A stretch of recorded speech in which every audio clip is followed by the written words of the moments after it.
Assalamualaikum warahmatullahi wabarakatuh. Selamat pagi semuanya. Sehat semuanya? Alhamdulillah. Ya, semoga yang di sana diberikan kesehatan, diberikan lancar rezekinya, dan diberikan semuanya ya, semuanya banyak bermanfaat. Nah, kita bertemu lagi pada pertemuan kelima pada mata kuliah antar sosiologi, yang mana kemarin kita sudah membahas mengenai observasi, wawancara, dan penelitian kualitatif, tapi karena pada pertemuan sebelumnya kita sudah praktek ya pertemuan mengenai hal-hal tadi.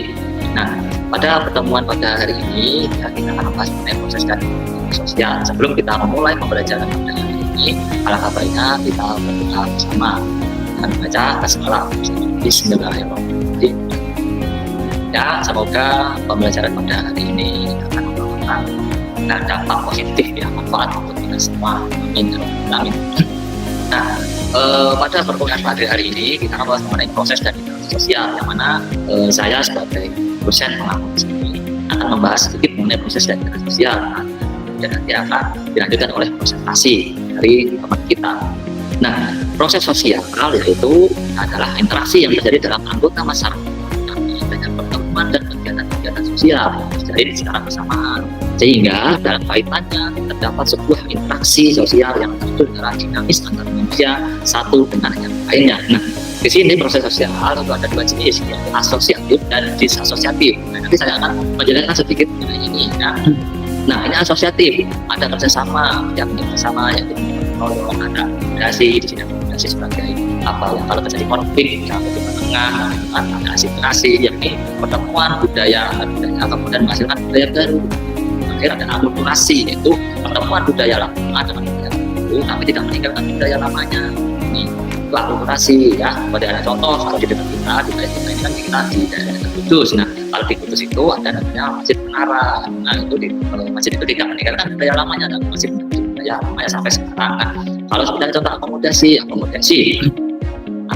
itu ya sebagai seorang menengah. Nah, di sini seorang menengah seperti apa kalau terjadi konflik antara agama dan Tuhan. Nah, di situ sebagai seorang menengah kita bisa mempelajari bagaimana ada namanya organisasi agama.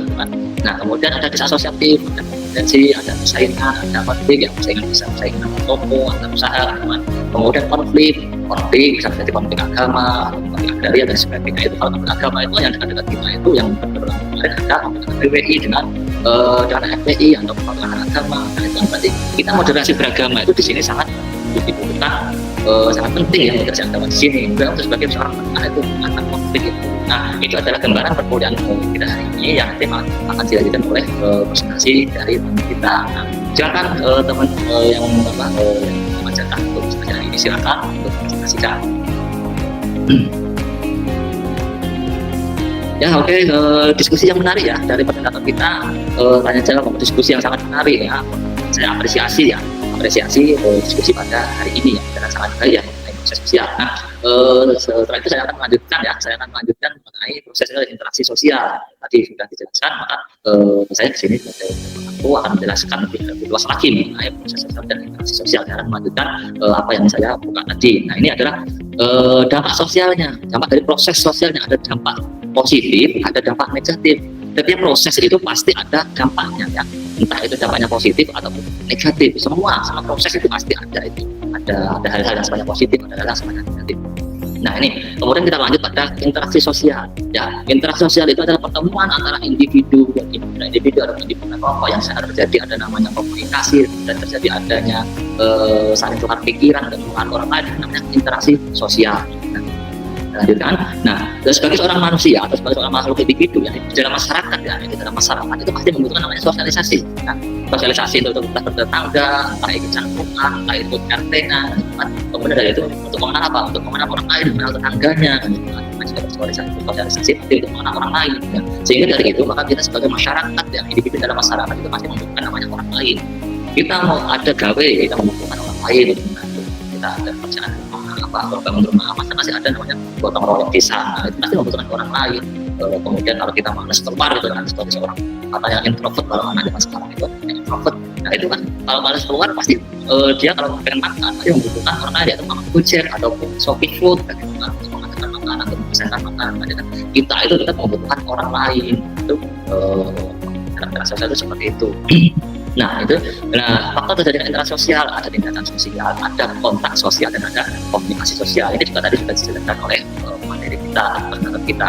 Yang pertama ya tindakan sosial. Apa itu tindakan sosial? Tindakan sosial adalah perilaku seseorang atau individu maupun kelompok yang dapat memberikan dampak kepada orang lain, baik individu maupun kelompok, baik positif maupun negatif itu tindakan. Ya. Kemudian ini ya untuk Max Weber ya.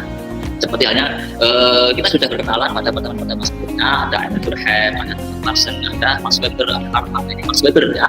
Max Weber mengatakan bahwa tindakan sosial adalah tindakan seseorang atau individu yang dapat mempengaruhi individu yang lain dalam masyarakat. Itu kata Max Weber gitu kan. Nah, tindakan sosial, nah ini seperti tadi yang sudah dijelaskan oleh masyarakat kita. Yang ada yang sifatnya rasional instrumental, ada rasional berorientasi nilai, ada tindakan rasional, ada tindakan afektif. Nah, yang pertama tindakan rasional instrumental, yakni tindakan individu yang dilakukan atas cara dan tujuan. Kemudian karena apa contohnya seperti apa? Ada belajar ekstrakurikuler, ada kelompok belajar bersama, ada kursus dan sebagainya. Kemudian tindakan rasional berorientasi nilai, yaitu tindakan-tindakan yang berkaitan dengan nilai dari dasar masyarakat. Ya, sini individu itu tidak memasarkan cara dan tujuannya itu apa kan? Contoh misalnya religio magi gitu kan. Sepertinya kita puasa, kita sholat, kita tidak permasalahkan kenapa sih kita harus sholat, kenapa sih kita harus puasa, karena itu sudah nilai agama itu sudah menang dalam setiap individu dalam suatu masyarakat dan masyarakat muslim misalnya. Kemudian ada tindakan tradisional. Tindakan tradisional ini adalah tindakan yang tidak mempertimbangkan rasio, yaitu tindakan-tindakan individu atau kelompok yang dilakukan atas dasar pertimbangan kebiasaan. Nah, kebiasaan dalam masyarakat kita seperti apa? Kita selamati gitu kan, ada kematian, ada hitung dino, ada 60 dino, ada nyatos, ada ini karena sudah terbiasa pada struktur masyarakat adat kita, kebiasaan kita sehari-hari dalam masyarakat pedesaan gitu kan. Kemudian ada tindakan afektif, adalah tindakan yang dilakukan oleh seseorang maupun kelompok berdasarkan afeksi atau perasaan ya. Entah itu perasaannya perasaan emosional, bisa karena sedih, bisa karena senang, kita mendapatkan sesuatu, kita lulus ujian, kita lulus kuliah, kita ada perasaan senang misalnya. Kemudian ada perasaan sedih, emosi sebenarnya emosional sedih kan gitu kan. Sedih karena kita kehilangan sesuatu, kita kehilangan seseorang, itu akan kita akan menangis secara emosional, kita menangis karena sedih, kita akan afektif. Nah, kemudian ada kontak sosial. Kontak sosial adalah sebuah aksi dan proses reaksi sosial yang dilakukan masyarakat yang saling memberikan pengaruh satu lainnya. Ya. Proses terjadi kontak sosial di masyarakat itu tentu ada yang sebenarnya primer, ya, kontak face to face, dan kontak sekunder, yaitu kontak yang melalui perantara, yang bisa lewat lain, bisa melewati media-media lain, itu kontak sosial yang sebenarnya sekunder. Nah ini yang menurut Sarwono dan Minarno, kontak sosial adalah hubungan sosial yang memberikan makna timbal balik jika saling mempengaruhi antara individu dan kelompok atau kelompok dan kelompok yang berguna dalam memberikan informasi, wawasan sekaligus pengetahuan ya. Jadi dari adanya kontak sosial ini orang itu bisa tahu, wanita bisa tahu, mendapat informasi baru, mendapatkan wawasan baru gitu kan, ataupun pengetahuan baru dari orang lain ya. Dalam ilmu komunikasi itu ada namanya komunikator dan komunikan. Nah, kemudian ada kontak sosial yang sifatnya primer dan kontak sosial yang sifatnya sekunder. Seperti yang tadi, kontak sosial yang sifatnya bisa langsung ya, mendapatkan informasi secara langsung itu face to face, dan itu kontak sosial sekunder bisa melalui perantara orang lain. Misalnya kalau lewat orang lain kurang valid. Nah itu misalnya kita membutuhkan namanya kontak sosial yang sifatnya primer, yang lebih valid itu dari A1 lah, misalnya A1, dan kita yang sekunder dari perantara. Karena perantara itu informasi bisa bertambah maupun bisa berkurang. Itu kontak sosial yang banyak. Nah, ini adalah kontak sosial ya. Kontak sosial ada sifatnya primer, ada sifatnya sekunder, dan ada komunikasi sosial ya. Komunikasi sosial adalah proses yang berkaitan dengan penggunaan bahasa. Ada proses yang setidaknya mengacu pada kemampuan seseorang dalam menggunakan bahasa, berinteraksi dengan orang lain dalam berbagai situasi. Itu adalah komunikasi dari komunikasi sosial. Nah ini menurut the American Speech Language Learning Association ya, definisi komunikasi sosial adalah penggunaan bahasa dalam komunikasi sosial yang mencakup interaksi sosial, komunikasi sosial, pragmatik, dan komunikasi bahasa. Di mana di sana keterampilan dalam berkomunikasi sosial itu mencakup kemampuan untuk memvariasi gaya bicara ya. Entah itu gaya bicara seperti ya, itu adalah bentuk variasi, mengambil perspektif orang lain, memahami dan secara tepat menggunakan aturan untuk komunikasi verbal dan non-verbal dan menggunakan aspek struktural dasar. Nah ini adalah jenis komunikasi sosial ya, komunikasi sosial dan direct social communication ya, ada indirect social communication ya, komunikasi sosial secara langsung dan komunikasi sosial tidak langsung. Nah, tujuan dari komunikasi sosial, nah itu ada dua perspektif dari seorang komunikasi. Namanya komunikasi itu ada namanya komunikator ya, ada namanya komunikat, ada message-nya, pesannya apa, ada feedback-nya. Nah, dalam komunikasi sosial pun juga seperti itu. Nah, dalam komunikasi tujuan dari komunikasi sosial dari sudut pandang komunikator ya, dari seorang komunikator, saya memberikan informasi kepada teman-teman. Ya, saya memberikan informasi besok masuk jam berapa, besok tugasnya apa, besok mata kuliahnya apa, itu kan memberikan informasi kepada teman-teman mahasiswa bahwa besok akan ada tugas, bahwa besok materinya ini. Nah, itu kan tujuan dari komunikasi sosial dari banyak komunikasi itu dari apa yang Bapak sampaikan itu, apa yang Bapak informasikan itu teman-teman itu pahami ya, entah itu penyampaiannya seperti ini lewat entah itu ini kan salah bentuk online itu komunikasi secara tidak langsung. Ini contoh langsung ya, contoh langsung komunikasi secara tidak langsung bahwa saya mengajar di sini, teman-teman bisa mendengarkan di sana jauh lah, yang di Semarang, yang di Pati, yang di Demak lah gitu.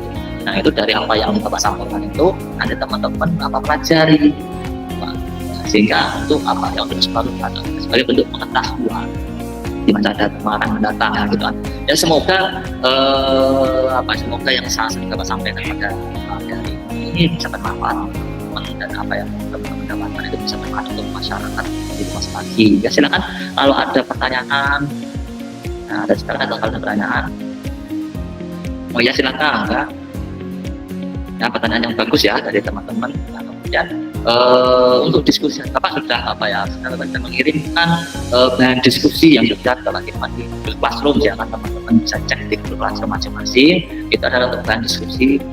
Nah, apa yang telah Bapak kirimkan bahan diskusi, silakan teman-teman cek di Google Classroom.